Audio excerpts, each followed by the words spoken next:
Hey everybody, this is Abraham from Gozamos, and we're here in a very interesting special roundtable kind of discussion. We are here with, first off, Jose Luis, who's our music editor. You guys probably recognize him a little bit. Luz, who is our Tu Cultura editor. And we have a pretty special guest here in the studio. Luz, why don't you introduce her? Tania Unzueta is from the Immigrant Youth Justice League, also known as IJL for short. And you've done a lot of activism that I think has, mainly with the DREAM Act at the beginning of your activism. Is that fair to say? Of the organization. Of the yes, organization. not of my activism. Right, of the organization. And in a lot of ways, you brought your organization and your work has brought the DREAM Act into the, kind of gotten the nation's attention. So why don't you tell us a bit about how your activism started out, how you started off as an activism and as an activist, and then talk a bit about how IJL came about. Okay. So I think my parents have always been involved in organizing. So I remember kind of like growing up around the table with like meetings and discussing like marches and things like that. But I kind of felt like I was a little bit of an outsider of it, right? I was always kind of like looking in. And even when I was in high school, I started doing some activism too. I remember going to like anti-police brutality rallies and a lot of anti stuff, right? Like standardized testing was a big issue. I was involved in that. But it wasn't really until I was about 17 years old. I was between junior and high school and a senior in high school. And that I started really feeling a lot of those things around being undocumented, right? And at first I didn't really connect it with being undocumented. So for example, going to France, right? There was this, I feel like a lot of undocumented students have this story of your French teacher or your foreign language teacher saying, let's go abroad, I have a trip, we can fundraise, we can blah, blah, blah. And you have to say no because you can't, because if you leave the country, there's a chance that you might not come back. And so I remember going home and kind of even asking my mom about it. And she was like, no, like it's too risky. And I felt like she was being overprotective at the time. Like I felt like, oh, come on, mom, like I'm going with my class, right? Like I have my school ID. Are they really going to make that big of a deal about it? And so little things like that would happen around work, for example. Like I couldn't work. I couldn't do a lot of the same things that my other classmates were doing, etc. And when it came to apply to the time of applying to college, my counselor asked me, are you a citizen? I said no. Do you have a green card? I said no. And there was like a little pause, and then he was like, well, do you have like money saved up for college? Like, where do we go from here? And I was an honor student taking lots of like advanced classes, etc. And so I was angry at the same time, right? I was getting to a point where I was really feeling frustrated about not being able to go to school, about not being able to travel, feeling trapped, feeling like I couldn't physically or in my life like really go anywhere. So they told me that I should apply as an international student. I should say that this was around 2001, before the DREAM Act was introduced, before anyone had like talked about the DREAM Act really. And as an international student, you have to get an international student visa in order for people to be able to give you the money that around like the scholarships, etc. And in order to do that, you have to leave the country and apply in your country of birth. So I decided to go. I decided at the time that it was either I was going to go to school in Mexico or I was going to go to school here, but I was going to go to school somewhere, and I wasn't going to let these crazy laws that felt so foreign to me like be involved in the way that I was living my life. And actually, it was when I left and I couldn't come back. I like went to the embassy and they. Yeah, sorry about that. I went to the embassy and they told me, no, you've been living in the U.S. undocumented, so you can't come. Your parents owe the government thousands of dollars because you've been going to public school, and undocumented immigrants don't pay taxes, etc., etc. Which we do, and, Yeah, of course. and which we don't exactly. owe, by the way.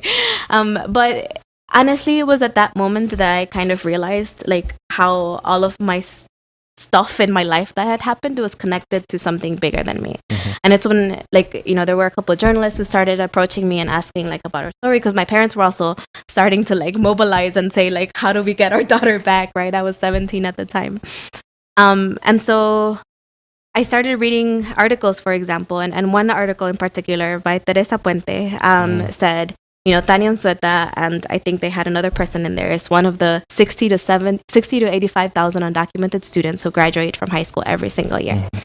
And that was the first time that I kind of heard that statistic. And I think ever since then, I've memorized it. I know it, right? Like, I know that every year, and I think now people say 60,000, but I remember at the time it was like 60 to 85,000 undocumented students graduate from high school every single year. Wow. And that's still true. And that was the first time that I connected that it wasn't my mom being overprotective, that it wasn't people being scared, that, that it wasn't something that was happening to me, but that in fact it was this like bigger, larger, systematic, if you will, thing that had to do with the law. And so that's kind of the first time that I became involved in activism where I really felt it, right? Where I felt like it was really connected to the stuff that I was seeing and to my life and to the things that I was experiencing. And so when I came back to Chicago, my parents, this is all kind of crazy. I'm sorry if I'm going too much into it, but like one of the things that happened was that my parents were able to reach Senator Durbin, and I don't know, call it like historical coincidence or something, but it was right around the time when Durbin had kind of discovered that there were these undocumented students that had been living in the U.S. since we were little, et cetera, and it fit. Right, like it wasn't me who he first heard about, but he heard about me also, and so my story got kind of mingled with this whole conversation around undocumented students. And I remember he even said something about like the messaging was, look at the lengths to which like undocumented students have to go, leave to Mexico, and now they can't come back, etc. So he was able to help bring me back through this thing called a humanitarian parole. Which is this temporary status, expires within a year. And he introduced this private bill, actually, with my name on it. If you Google my name in the Library of Congress, it's there. But it failed. It failed around, I want to say 2003. It got attached to the DREAM Act when everyone thought that it was going to pass, and then it failed. And then it just kind of got lost, I think. And was Illinois pretty much one of the only states that did anything like that? It was. I mean, I know that Durbin led a lot of the initial legislation, but was that just? I mean, he's definitely been one of the rocks, if you will, of a lot of undocumented students' like hopes in terms of the legislation. Illinois, I want to say that was the third or fourth state to pass in-state tuition, which doesn't depend on Durbin so much or on the senators, right? But like just to have an idea. So we also weren't the first state, but we were one of the first. And so, yeah. Anyway, cool. So that's kind of how I got involved in activism. Well, I mean, but that's also because you were involved with Radio Arte more specifically, and there's a lot of just organizing, a lot of students, probably friends, that had shared those kind of same experiences as well, so it's easier to unite. And so that happened a little bit later for me, and actually it kind of goes into your second part of the question around like how IJL started. I feel like, so this is totally through my eyes, through my interpretation. I'm sure tons of people have different stories, right? But for me, Radio Arte, so I used to work at Radio Arte. I was there since I was 17, actually, since I came back from that crazy trip in Mexico. I became involved as a student. And so I was there in different capacities. At the end, I was staff and a trainer for about 9 years at the radio station, so since I was 17. And I think there were really good lessons that I learned about Radio Arte. One of the things was this focus on first voice and like storytelling. Right, one of the things that I think is really valuable that taught me Radio Arte that was really valuable was this idea that people's voices matter, and that a first voice perspective in particular matters, right? And that communities need to tell our own stories from our own perspectives. And I think just out of that, naturally, like, when you foster, I think, that environment, people start telling their stories. And so I started finding a lot of undocumented students who would come up to me and ask me about just everything, right? Like resources and laws, like people's parents were getting deported, like all of the things. I should say, I feel like I also found a lot of LGBT students, gay, lesbian, bisexual, and trans queer students. I think precisely for the same reason, because, when you talk about sharing your experience and speaking from first person, those things comes out. And there was one year when we were listening to a story about immigration in class, and it was really emotional. Some people started crying. Some people like raised their hands and said, like, that's my story. And there was this person sitting next to me who I later have become friends with, who told me I have an interesting immigration story too. And he shows me his jean leg, and it has an ankle bracelet on it. And it turns out that it's Rigo, and he was in deportation proceedings. Wow. Rigo was another one of the co-founders of the Immigrant Youth Justice League. And I think like that was for me one of the moments where like it wasn't just about like giving people advice and connecting people to resources, but like how do we make like an actual difference, like a tangible difference in people's lives. I think that's one of the harder difference of things is when you actually see that ankle bracelet. Frankly, not that people go around showing those things, but it can have a huge impact on your life versus just reading something on the web or hearing about it on the news and those particular issues. You're actually there living it. And I think that like Rigo's case was really like galvanizing of a lot of energy from people, right? Like precisely I think what you're saying about like knowing that someone's life is at stake. And I mean he's a very intelligent person, he's very articulate, and he was also able to connect, right, a lot of the stuff that was happening to him in a personal way to the politics that are going on. And one of the things that, as we were organizing for his case, one of the things that we realized was that there was no organization in Illinois that was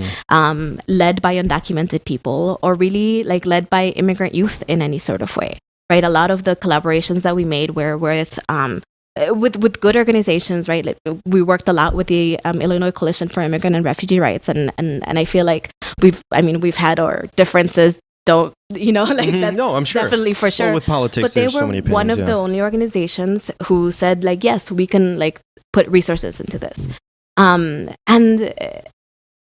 anyway, but they weren't representing us, right? Like they weren't led by undocumented people. They weren't voicing the opinion of like young people either. They're a statewide non-for-profit organization, right? And so were every other organization that was at the table at the time.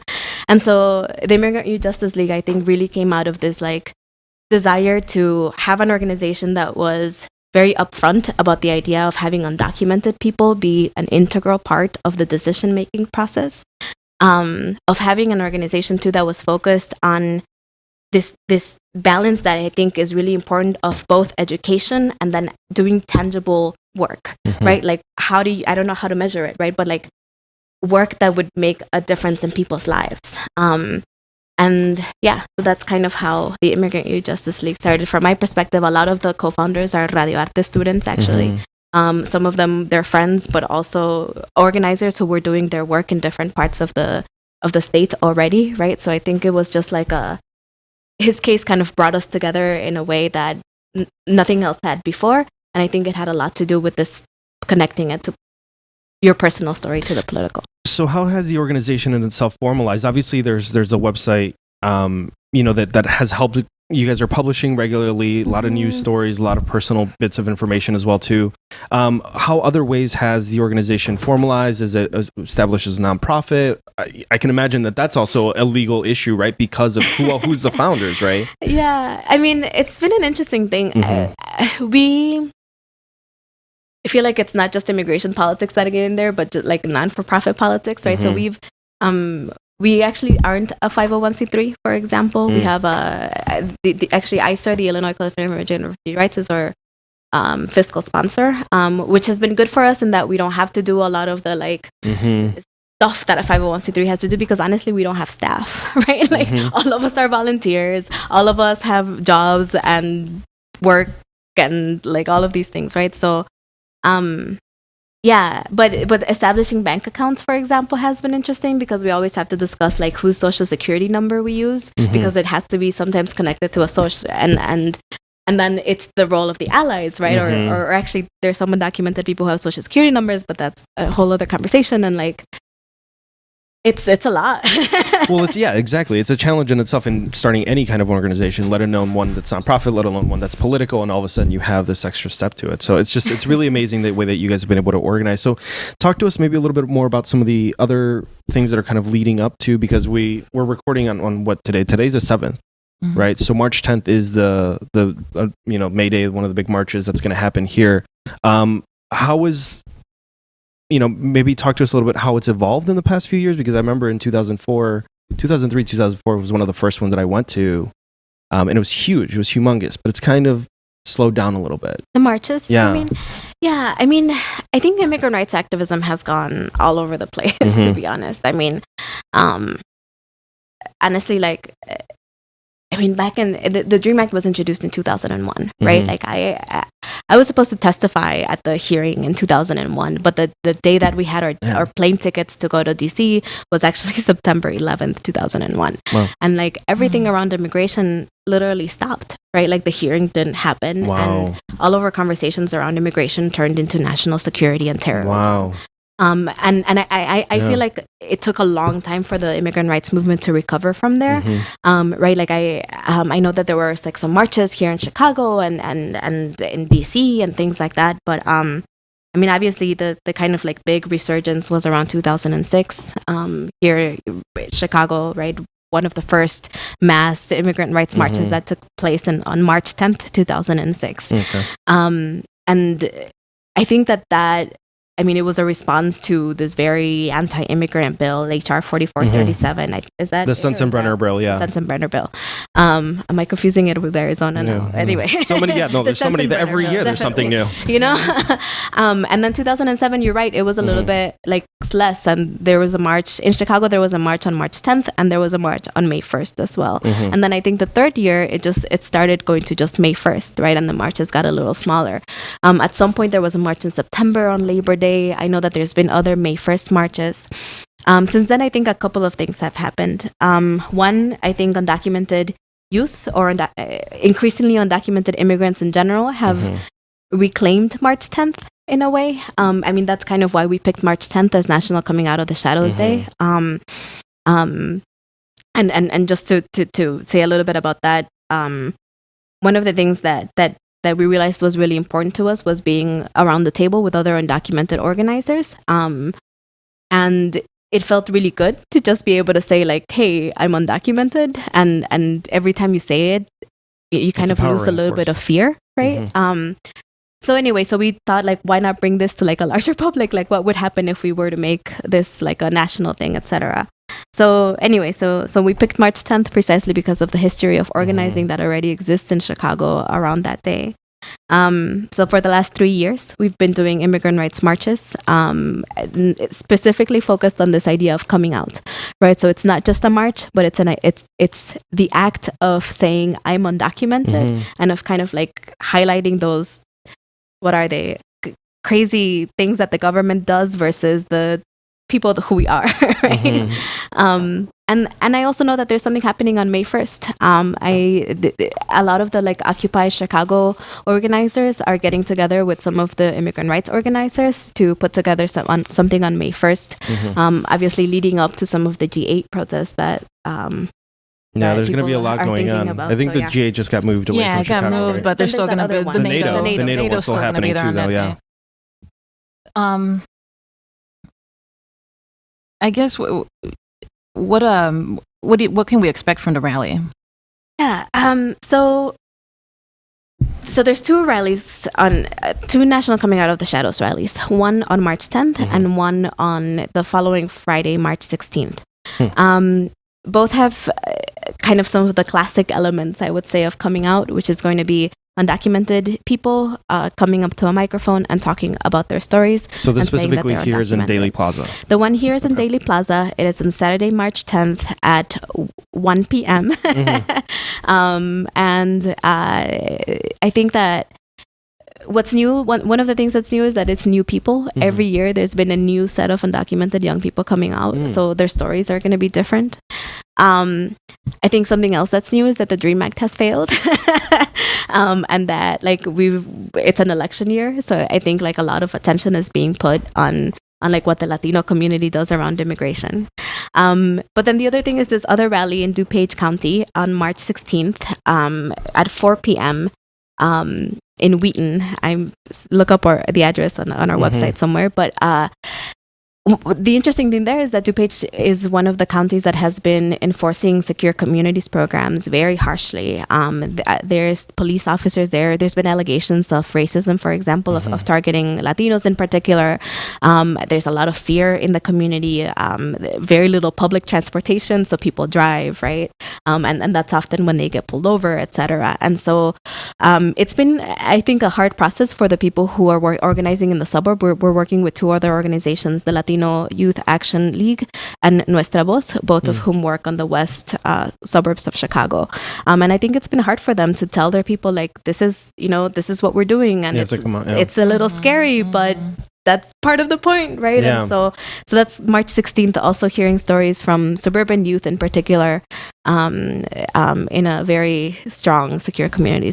You know, it's interesting that you're talking about specifically the suburbs specifically, just out of Chicago. Where are some of these pockets in Illinois that you're seeing big union around? I am probably not an expert on that. I'm definitely Chicago centric, and that's not good for us. But you know, there's a lot of suburban communities that are getting targeted by their local police enforcement, and that are very happy to implement a lot of the federal legislation that's happening around. Okay. Yeah. I noticed one thing that's changed is before the slogan used to be for the rallies undocumented and unafraid, and now I've noticed recently it's undocumented, unafraid, and unapologetic. Do you want to talk a little bit about that change? Sure. That change in specific happened last year. So you're right. The first year was undocumented, unafraid, and I think we were very much a little afraid still at the time, I think. People kind of come up to us and tell us, like, you know, I'm still scared. And what I tell them is, like, we were scared too. And honestly, like, the more you say it, the more you, like, sometimes it's like taking little risks and seeing what happens. And, you know, it feels good. But anyway, the second year we did undocumented, unafraid, unapologetic. And that was, I think, a direct response to the failure of the DREAM Act in particular, but also how politicians had been messaging the DREAM Act. So, for example, we heard from a lot of politicians, you know, these youth are innocent. They shouldn't be punished for the sins of their parents or for the crimes of their parents. And they would stop there, right? But what is the next sentence? Is the next sentence, so then your parents should be deported, but you shouldn't, right? And that was never our messaging. And every time, like, I have not heard that from undocumented youth. And I think the unapologetic part was also a direct response to, like, and we're unapologetic for our parents bringing us here, right? And for our parents being here. That's one side. And for me, I think everyone obviously, like, takes it differently. I think for me, it has also meant unapologetic about being undocumented. Like, I feel like both to the government and to sometimes my fellow, like, activists who have good intentions in mind, but who, like, don't understand their privilege a lot of times. So yes, I think it has to do with both establishing our identity as undocumented people and what it means to us in a very personal way, but also, like, unapologetic about the fact that life happens, right? And that it's the system that needs to adjust to us. No, completely. I was just reading a report today where that came out that was saying how the Obama administration deported 46,000 parents of U.S. citizens in the first half of 2011. And we know that this administration also has deported more undocumented immigrants than any other administration in history. So with the DREAM Act being killed, with deportations on the rise, I know you've mentioned prior that that's affected your activisms. Do you want to talk a bit about that, how the focus has changed? Yeah. So I should say that I think that there's still a lot of people who are working on the DREAM Act. And I think that that's a necessary work to do. I think it's longer term that we would like it to be. I think it's really disappointing that it hasn't passed, right? Like, last year it turned 10 years, which means that it's been 10 years since I graduated from high school. Yeah. Which also means that, like, if it stays the way it's written, I will age out of the qualifications of the DREAM Act, right? And that's sad to me, but I know that it's also happened to people before me. And so I don't know. So I think that whole process is very, like, hard, like, in a very, like, deep psychological sort of way. And so I think that it's really important for people to keep fighting for it. And I think it's important to use it as a tool for organizing. I don't think the undocumented youth movement would be where it is now if it wasn't for the DREAM Act, right? Like, I think that a lot of us learned to organize around the DREAM Act and learned that it was okay to be undocumented because of the DREAM Act. And I think we have grown from there a lot, right? But it's such an important way of feeling legitimate, right? Because like, your whole life as an undocumented person, you're told you don't belong here, you shouldn't be here, you shouldn't be talking about yourself, about your status. And I think the Dream Act kind of gives you that little hook to say, like, actually, maybe you do belong here. Maybe it's okay for you to stay. So to kind of play devil advocate a little bit Sure. with this is that obviously comprehension immigration reform is something that we're all striving for, and that's a goal. It seems like Can I correct you on something? Okay. I don't think all of us are fighting for really? comprehensive immigration Okay. reform. I think the word comprehensive, people should know, means both legalization and enforcement. okay. So legalization, yes. Yes. Okay. So legalization. So from that, it seems like the Dream Act is almost like a compromise. Well, at least help out these students, right? And now that hasn't gone through, do you think there needs to be an almost lower step of more compromising, or do you think that that's just way too far? Because Yeah. Well, how do we actually pass something? Well, the Dream Act too has changed so many times, and each time there's more and more concessions. You know, there and then you know, like the enforcement, the focus on border patrol, and enforcement is just rising, and deportation. So there's so many. You know, even like presidential candidates like Romney and Santorum have both said they would veto the Dream Act. Yeah. Gingrich is like, okay, I'm cool with the Dream Act if they all enlist in the military. Right. You know, which is technically not the Dream Act, but anyway. yeah. Yeah, so Yeah, like, there's, no. yeah. So, what's your take on all that? It's complicated. It's just crazy. Can I just say that? No. Okay. So two things. So one about comprehensive immigration reform and the Dream Act. When IJIL did its first coming out of the shadows in 2010, the rally was both for comprehensive immigration reform and the Dream Act. At that time, it was specifically supporting Congressman Luis Gutierrez's bill, which was called CIR ASAP at the time. Which didn't go anywhere, but that was what was on the table. And I think for us, it was very much this idea that, like, yes, undocumented young people need a path to citizenship, but so does everyone else, right? Honestly, what started happening that year I guess I'll speak for me, but I think the votes and the organization reflect a lot of similar things. But I should say, like, it's complicated. No, but I think what happened was that, for me, two things. One, I started seeing that a large immigration reform bill didn't have much legislative chance. And two, that specifically at the time, comprehensive immigration reform was much worse around the enforcement issue than the Dream Act ever was. The Dream Act we were advocating for as a standalone legislation, right, which at the time meant no amendments, and that it wouldn't be coupled in with something else like E-Verify or something like that, right? So we wanted the Dream Act as a standalone legislation. And so for me at the time, actually, comprehensive immigration reform was the compromise because it was the bill that was giving, it's a mistake to think that CIR, comprehensive immigration reform, gives legalization to everyone, because it doesn't. It also has very specific things that say everyone who came from this year to this year, who can prove all of these things, who have no criminal background, who can right? And that's it. And it doesn't cover everyone in the future, and it doesn't cover everyone in the past, right? So the Dream Act and comprehensive immigration reform are legislations that cover an elite group of people, regardless of how you look at it. Oh, interesting. So either way, I think we're compromising. I mean, honestly, I don't understand, like, so I guess my perspective is this, that the government has never solved the problems of oppressed communities. I mean, and we shouldn't expect it to, right? I people have talked about how, you can be a citizen and still be racially discriminated, etc. I shouldn't underestimate the value of citizenship, right? Like, I think as an undocumented person, I do have a completely different experience than someone who is a citizen. But I also think that, like, I can't expect one law to change my life. And so I think we need to see this as a long-term thing. And I think we need to realize that the government isn't going to give us what we want. And so what that means to everyone, I think it varies. I think to some people it might mean fine that I'm working outside of the system. To some people it might mean, like, fine, I'm working within it, right? And I think everyone kind of chooses how they think they can better change the world. How would you say IJIL is placed in that? How is IJIL placed in that? I think that I don't know that we have one particular position. I think that we're going a lot of different ways right now, and I would say that that's reflective of a lot of the undocumented youth movement. I see some undocumented young people, for example. I mean, I guess it depends on what you mean by inside and outside the system, right? Like, because when you're undocumented, are you ever really inside the system? But for example, we have the Illinois Dream Act, right? The Illinois Dream Act is a piece of legislation that can be really good for students in that it mandates counselors to have training on how to deal with undocumented students. It can be a tool for organizing for undocumented students, right? It's like in terms of how their school treats them.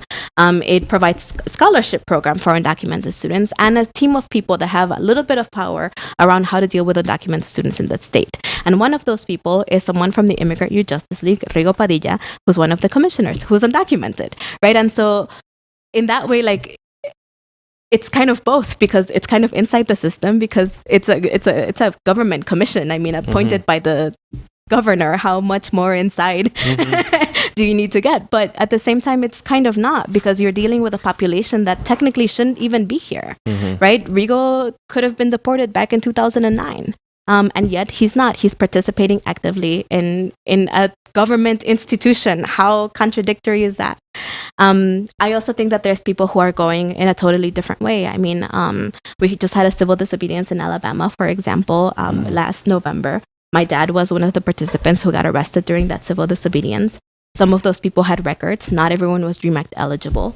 It was in Alabama. And at the same time as the public civil disobedience was happening, there was a silent civil disobedience happening, where two people walked into a Border Patrol office and told them, "I'm undocumented." And because there were no cameras around, and because people get treated differently on camera than off camera, they were put into deportation proceedings, and they were held in a detention center for several days. And when it became public, they were let out. And so I think that, like, you know, part of this idea of almost like occupying detention centers, right? Or challenging the government to like detain us in our own terms, right? Where we can somehow control the messaging and or try to ask the question, like, are you going to deport us? Do you have the power to deport us? So anyway, I think we range. You know, unfortunately, a lot of undocumented folks who are DREAM Act eligible are still getting deported. Whether or not this administration or, you know, mainstream media pays a lot of attention to it. So do you want to talk a bit about what IJL's doing about that? For sure. I mean, I should say that IJL is part of a national group of organizations, a national network that's called the National Immigrant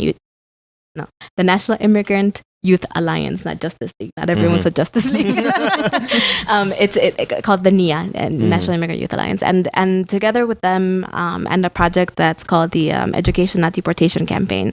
Mostly, what they do is organize anti-deportation campaigns, and little by little, I think their cases have gotten more and more radical. Right? Like, I think that they started very much like several years ago. Started doing like, you know, this is a nice student, it's DREAM Act eligible, look at her in her little graduation cap or whatever it is. And while we're still doing some of those cases, I think little by little, the organizers have very intentionally tried to push the limits a little bit, right? So like, what about someone who's not DREAM Act eligible, who hasn't graduated from high school? You know, what about someone, we recently had the case of Janely Hernandez, who would have been DREAM Act eligible, except for the fact that she had to work instead of going to school. So she spent, you know, like 12 hours at a factory rather than going to school when she got here. And so, no, she's not DREAM Act eligible, right? Technically. But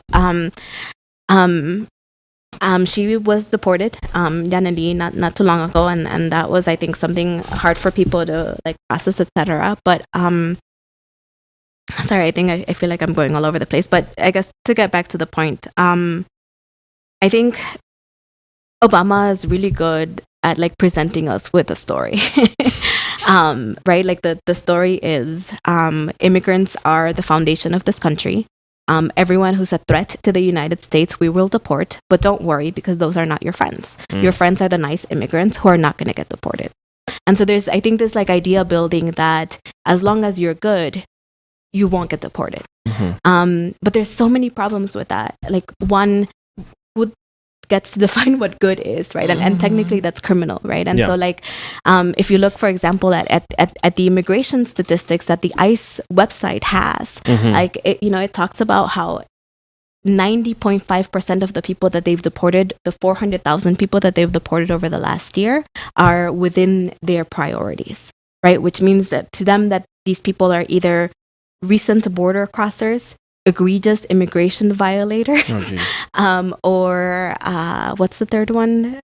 I think criminals. Oh, of course, criminal aliens. And even the category of criminal, if you look at it, like a lot of the people who are getting charged for stuff, sure, some are murders and rapes and stuff that like are bad. But some of them are like, not blinking when you turned or like driving without a license, or things that like the DUI thing is pretty controversial actually. So, driving under the influence is dangerous. Yes. When in the state of Illinois, when someone is driving under the influence and gets pulled over, it's a misdemeanor. When someone is driving under the influence without a driver's license, it's a felony. If you're an undocumented immigrant, you can't get a driver's license. Therefore, every time that an undocumented immigrant gets detained for DUI, it's automatically a felony. And so it's things like that like the laws are made up so that undocumented immigrants are often automatically criminal for like doing stuff that other people would do without a problem, right? It just gets escalated for. Yeah, and so I don't know. So I think that's the kind of stuff that's happening, right? Like some undocumented immigrants are getting their deportations closed. Not their cases aren't finalized, we should say. Like technically the government can go back in and reopen them under this whole prosecutorial discretion stuff. So some people are getting them closed. Some of those people are people who have gotten attention from the media. Others are people who have gotten letters from Congress people. Others maybe some good ICE lawyers, prosecutors that are, actually doing what they're supposed to. But I think like... Well, I guess what's really interesting about the way that you're explaining this is that we're all of a sudden going, maybe the marches are smaller numbers, but it's literally a battle by battle basis, one thing at a time. And it's, you as soon as you win that first battle, you have really great hopes, but then maybe the next one. So can you talk maybe a little bit how that strategy is frankly going to play out in the long run? What do we actually do as supporters of the movement as this? Is it something that we just help someone pay their immigration lawyer, their lawyer to at least help sort this out for one person? Or is it greater to contribute to another organization? How do we affect this?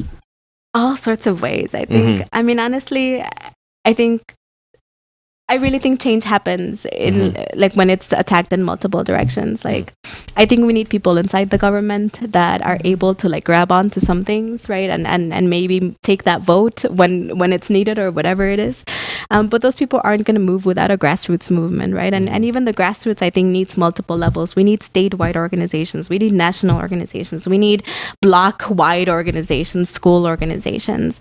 I think that what's really important is that people, and this is, I think, something that IJL has always tried to push, this idea that those people who are most affected or directly affected, not most, those people who are directly affected by the politics should be the ones leading some of the decision making, right? This might not mean only people who are undocumented, but if someone who's directly affected by the legislation.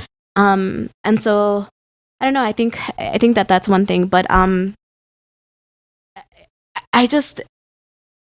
I feel like it's a longer process than some of us want to think about, right? Like, I think in the short term, you're right. There's battles to be won on the short term. There's secure communities. There's issues of driver's licenses, right? Like, we might talk about driver's licenses for undocumented people in Illinois soon.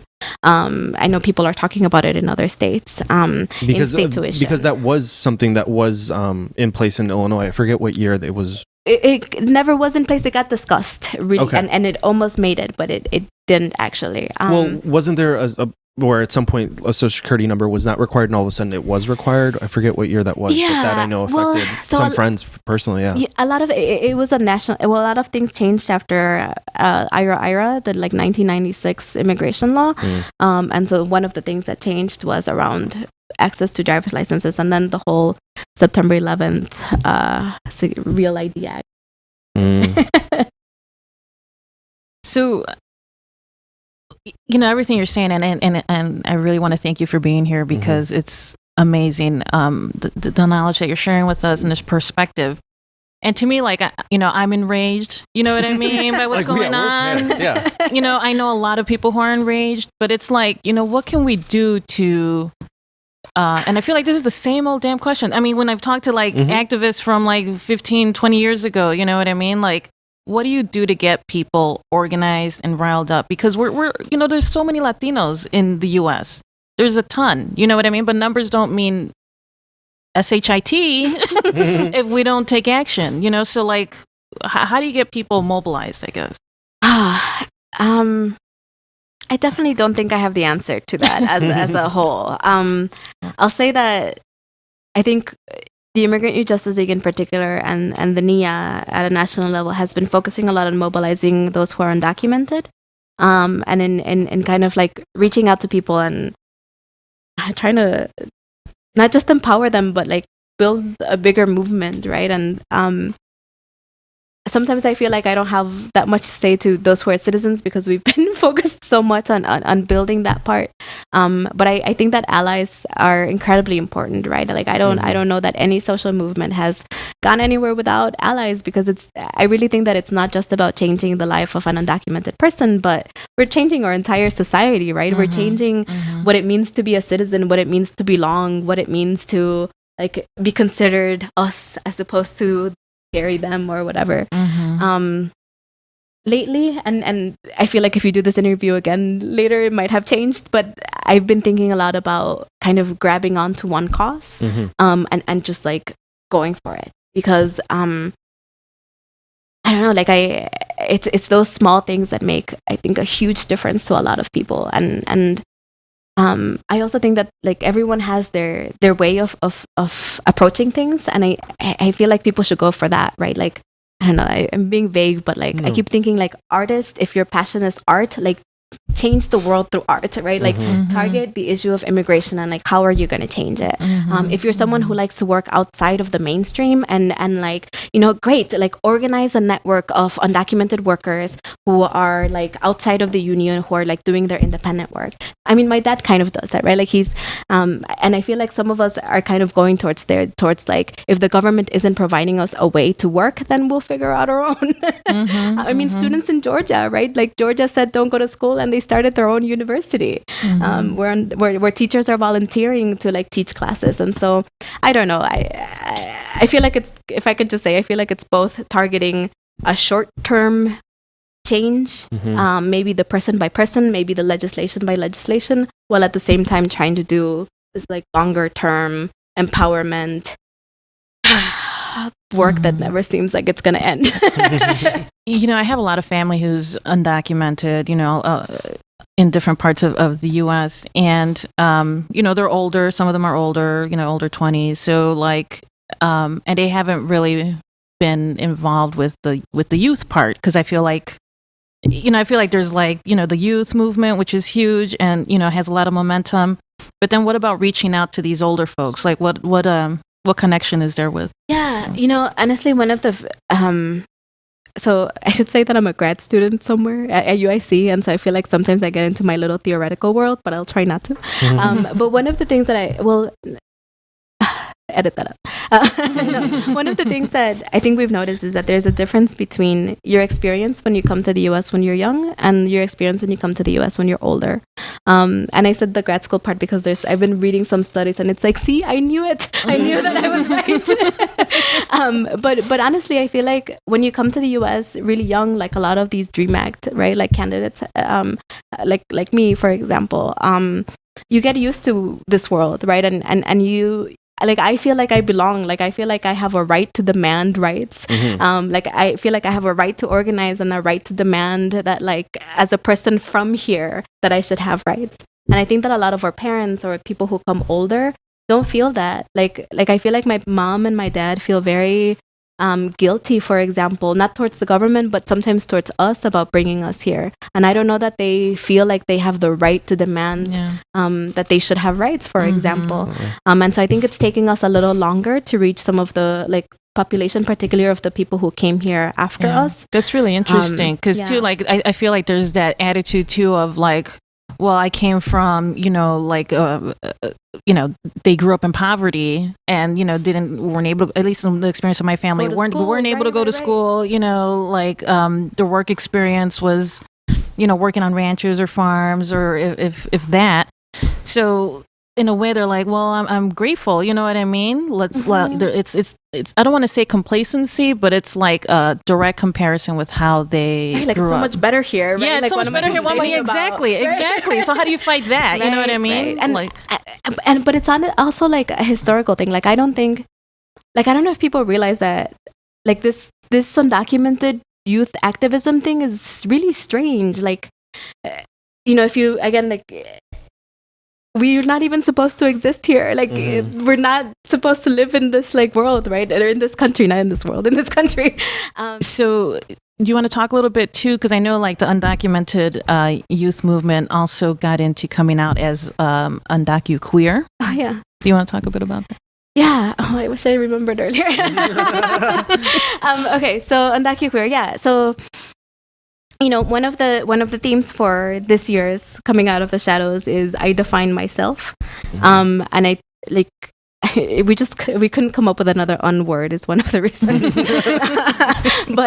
but the other is that so two things. One, it feels a little bit more of a step forward rather than a fighting back, right? Like undocumented, unafraid, unapologetic. So if we're not all of these things, what are we? And so one of the things that has been happening a lot is that people have within the undocumented youth community have been talking about not just our similarities and how we all have the same high school story, but also our differences and how even as undocumented people, we experience the world in a very different way, right? So there's those of us who are queer, right? Those of us who belong to the LGBT community and are undocumented.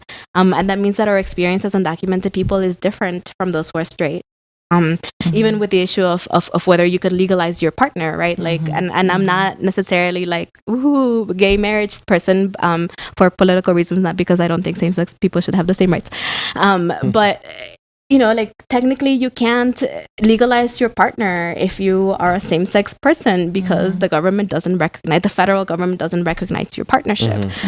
So for example, some of the stuff around deportations and around, there's this new thing that Obama is talking about not having to leave the country in order to like get a waiver for you to like regularize your partner. I don't know, it's kind of legally complicated, but same-sex partners don't qualify for that either, right? And so there's still this like real difference in terms of how you're treated. In terms of detention, I was just reading a complaint by the National Immigrant Justice Center where they have a complaint about 14 people who were sexually assaulted, discriminated, isolated just because they're gay or transgender.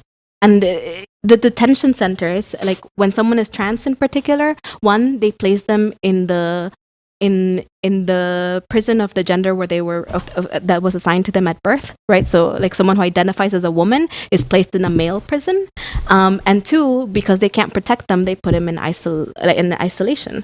And so, you get treated differently. And I think it's the same thing for people who are Muslim or Arab, right? That like, the reality is that the way that the government looks at Muslim people in particular is that, they have the risk of being terrorists because of the way that the government is thinking about things. And so undocumented people who are part of our movement, who are Muslim or Arab, I think have a harder time feeling safe with talking about being undocumented.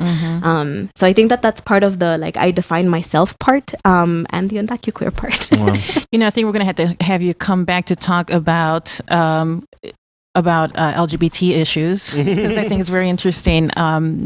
Your stance, well, not that you explained it, but we definitely that's something definitely to go into because I know a lot of other folks who feel that way. And then also it'd be nice to have you back to also talk about privatization of prisons and detention centers because that is definitely something pretty horrible that's going on. Do you all have any questions? No, I think we're really good. Again, just kind of to reiterate some of the previous information, how can people get involved? I see that there's specifically a donation campaign that's happening up on your website. Oh, yeah. I mean, we have so many things happening. So we have obviously National Coming Out of the Shadows Week. If people want to give donations, they can visit our page at www.iyjl.org.